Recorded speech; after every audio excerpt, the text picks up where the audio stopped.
Hello children, कैसे हैं? तो बच्चे, आशा करता हूं कि आप सब अच्छे होंगे। बच्चे, हम लोग वॉइस पर विस्तार से चर्चा की है, यानी ये भी जान चुके हैं कि वॉइस के कितने भेद हैं। कितने भेद हैं? एक्टिव और पैसिव वॉइस। वास्तव में वॉइस वर्ब के रूप है। यदि वर्ब का रूप एक्टिव होगा तो वो सेंटेंस एक्टिव वॉइस में कहा जाएगा, और यदि वर्ब का रूप पैसिव फॉर्म में होगा तो वो सेंटेंस भी पैसिव वॉइस में कहा जाएगा। बच्चे, ये भी जान लीजिए कि यदि वर्ब ट्रांजिटिव हो तब हम एक्टिव से पैसिव में बदलते हैं। अगर वर्ब इंट्रांजिटिव हो तो उसको हम एक्टिव से पैसिव में नहीं बदल सकते। अब आपको ये संदेह हो सकता है कि ट्रांजिटिव क्या है। ट्रांजिटिव को हमने विस्तार से वर्ब के चैप्टर में मैंने किया है, लेकिन फिर भी थोड़ी सी जानकारी यहाँ मैं दे रहा हूँ। वो क्या है? ट्रांजिटिव वर्ब यानी सकर्मक क्रिया, वैसे क्रिया जिसके साथ ऑब्जेक्ट आते हों, और इंट्रांजिटिव वर्ब वैसे वर्ब जिनके साथ मतलब ऑब्जेक्ट नहीं आते हैं।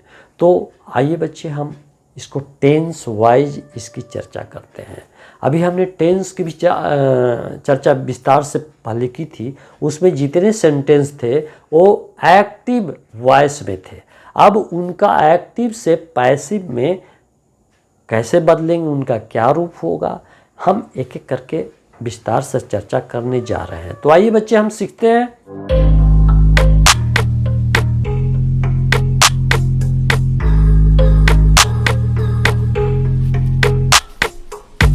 तो बच्चे, हम टेंस वाइज वॉइस की जानकारी लें, यानी एक्टिव में क्या रूप होगा वर्ब का और पैसिव में क्या होगा। तो आप देख लीजिए। आइए हम देखते हैं। पहले हम प्रेजेंट इंडेफिनिट की चर्चा करते हैं।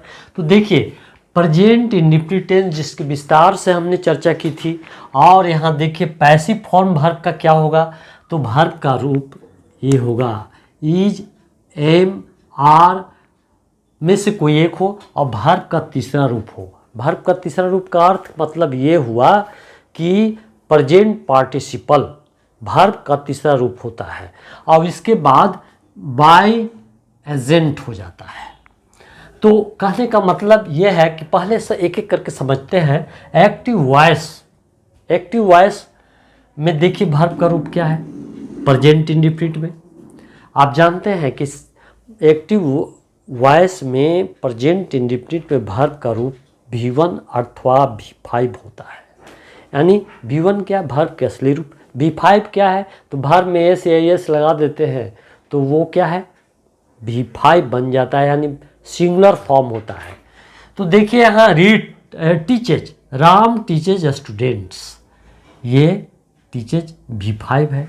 इसका पहचान है कि ये प्रेजेंट इंडेफिनिट टेंस में है, और यहाँ सब्जेक्ट के स्थान पर जो राम है खुद पढ़ाने का काम कर रहा है, यानी एक्टिव है। ये वर्ब का रूप एक्टिव फॉर्म में है, तो इसलिए ये किस फॉर्म में हो जाएगा, किस वॉइस में हो जाएगा? एक्टिव वॉइस में होगा। अब इसको पैसिव में क्या करेंगे? तो पैसिव में यहाँ देखिए इसका ऑब्जेक्ट जो है वो पैसिव में सब्जेक्ट बन जाता है, यानी जब हम पढ़ाते हैं तो आप इसका परिणाम भुगतते हैं, आप सीखते भी हैं, थक भी जाते हैं। तो यहाँ देखिए, तो स्टूडेंट्स, राम जो है से स्टूडेंट को पढ़ाता है। तो पैसिव में क्या हो जाएगा भाई, देख लीजिए आप थोड़ा सा। यहाँ ऑब्जेक्ट कौन था? स्टूडेंट्स। यहाँ पैसिव में सब्जेक्ट बनता है, और स्टूडेंट्स के अनुसार वर्ब का आगमन होगा। अब स्टूडेंट्स यहाँ आर का प्रयोग किया जाएगा, चूँकि पुलर है तो वर्ब भी पुलर होगा। और इसके बाद वर्ब का तीसरा रूप होगा, और बेचारा जो सब्जेक्ट था पढ़ाने वाला, कर्ता, काम करने वाला, उसको बाय प्रीपोजिशन लगा करके और गौन कर दिया गया। आप इसको प्रयोग भी कर सकते हैं, न भी कर सकते हैं। यदि जरूरी समझे तो बाय के बाद उसका हम उपयोग कर सकते हैं, न भी कर सकते हैं। बाय प्रीपोजिशन है, और उसके बाद आने वाला नाउन या प्रोनाउन जो भी होगा वो ऑब्जेक्ट के रूप में रहेगा। फिर देखिए यहाँ students are taught by Ram. फिर दूसरा देख लीजिए आप, मदन ड्रॉज अ पिक्चर। देखिए तो वर्ब का रूप जो बता रहा है, वर्ब ड्रा में एस लगाया V5 बन जाता है, यानी ये प्रेजेंट इंडेफिनिट का रूप है। आप यहाँ ये देख रहे हैं कि मदन जो है से पिक्चर बनाता है, सब्जेक्ट के स्थान पर मदन है, वो काम करने वाला खुद सब्जेक्ट के स्थान पर मौजूद है, तो ये डोअर है। और वर्ब का रूप देख रहे हैं प्रेजेंट इंडेफिनिट पे V5 है। अब इसको एक्टिव से पैसिव में कैसे बदलेंगे, तो बदलेंगे यहाँ ऑब्जेक्ट को क्या कर देंगे, सब्जेक्ट बना देंगे। तो पिक्चर यहाँ एक्टिव में पिक्चर जो है से ऑब्जेक्ट है, और यहाँ पिक्चर को क्या बना देंगे, सब्जेक्ट बना देंगे, यानी रिसीवर यानी ऑब्जेक्ट यहाँ सब्जेक्ट बन गया। और ये सिंगुलर नंबर में है इसलिए इज का प्रयोग किया गया। और वर्ब का तीसरा रूप ड्रा का तीसरा फॉर्म क्या हो जाता है बताइए, ड्राउन हो जाता है, ड्राउन बना दिया गया। और जो बेचारा काम करने वाला जो मदन था उसको बाय एजेंट बाई प्रीपोजिशन लगा करके उसको गौन कर दिया जाता है, गौन कर दिया गया। अगर इनकी ज़रूरत आप समझते हैं तो लगाइए, ना तो कोई ज़रूरत नहीं है। फिर उसी तरह से रमेश बीट्स अस, रमेश हम लोग को पिटता है। वर्ब के रूप को देखने से तो पता चलता है कि प्रेजेंट इंडेफिनिट, और काम करने वाला खुद रमेश सब्जेक्ट के स्थान पर, डोअर जो है से सब्जेक्ट के स्थान पर है, और वर्ब का रूप एक्टिव फॉर्म में है।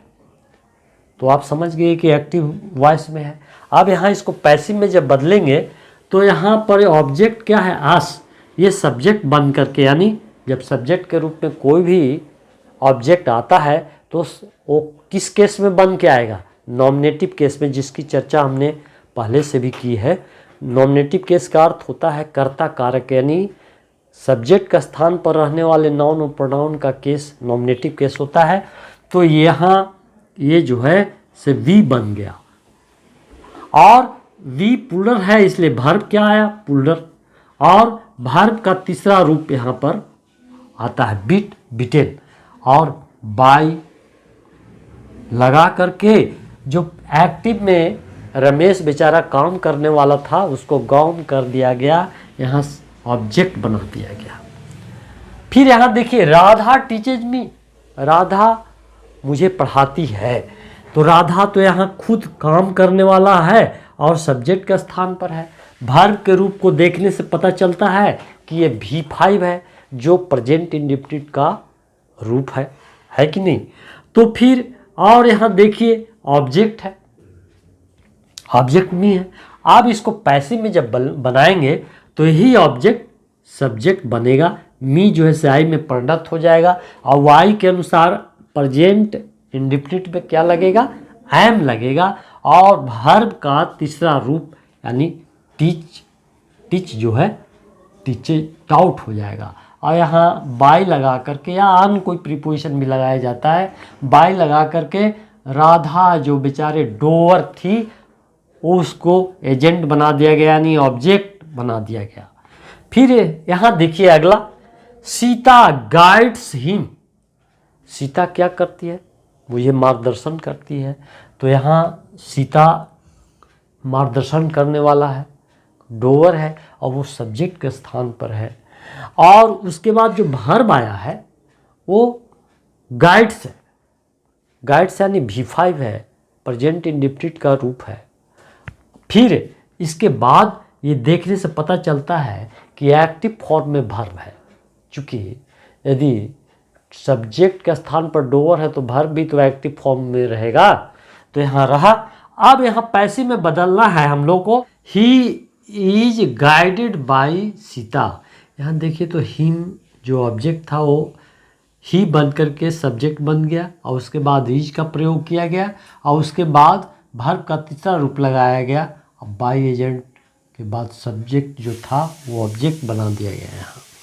फिर देखिए राकेश रीड्स अ बुक, ये देखिए यहाँ वर्ब एक्टिव फॉर्म में है, प्रेजेंट इंडेफिनिट पे है। अब इसको पैसिव में बदलना क्या है, तो चुपचाप यहाँ जो ऑब्जेक्ट है उसको सब्जेक्ट में ले आइए, और उसके बाद इज लगेगा, क्योंकि सब्जेक्ट यहाँ सिंगुलर है। और वर्ब का तीसरा रूप क्या बनेगा, रीड, रेड, रेड यानी रेड होगा, और बाय के बाद वो जो सब्जेक्ट है यहाँ ऑब्जेक्ट बन करके आएगा। फिर देखिए सीता टीचेज देम, सीता उन लोगों को पढ़ाती है, ये तो एक्टिव फॉर्म में है वर्ब, यानी एक्टिव वॉइस में है। अब इसको पैसिव बनाने के लिए क्या करेंगे, देम जो ऑब्जेक्ट है उसको नॉमिनेटिव केस में ले आइए और इसको सब्जेक्ट की जगह पर रख दीजिए। इसके बाद दे के बाद क्या आना चाहिए, आर आना चाहिए और वर्ब का तीसरा रूप क्या कर देंगे, टीच से टाउट बन जाएगा। और उसी तरह से आप बाइक लगा करके जो यहाँ सब्जेक्ट था एक्टिव में वो ऑब्जेक्ट बन जाएगा। तो बच्चे आप अच्छी तरह समझ गए होंगे। ये एक्टिव से पैसिव में बदलने के लिए हर टेंस में बताया जाएगा और बताया जा रहा है। तो बच्चे इसको सीख लीजिए, समझ लीजिए। कोई दिक्कत हो तो अवश्य पूछिए। धन्यवाद चिल्ड्रेन।